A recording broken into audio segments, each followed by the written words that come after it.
அனைவருக்கும் வணக்கம் நண்பர்களே. 7ஆம் தேதி இந்த 3 வீடியோவை போட்டதில் நிறைய பேர் கேள்வி கேட்டிருந்தீங்க, ஏன் அதெல்லாம் ஒன்றா நடக்குது அப்படின்னு சொல்லிட்டு.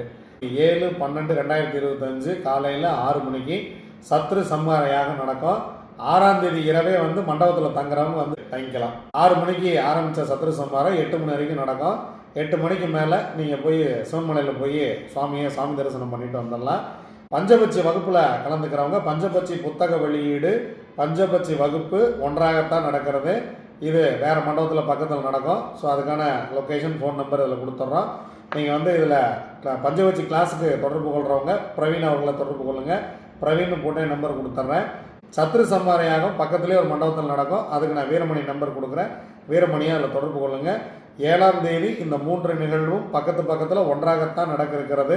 இந்த 3 நிகழ்வுலையுமே கலந்துக்கலாம். நான் காலைல சத்ரு சம்ஹாரத்தில் கலந்துக்கிட்டு அதன் பிறகு பஞ்சவச்சி வெளியீட்டில் கலந்துக்கிட்டு பஞ்சவச்சி கிளாஸ்லையும் நான் கலந்துக்கலாமா அப்படின்னா தாராளமாக கலந்துக்கலாம்.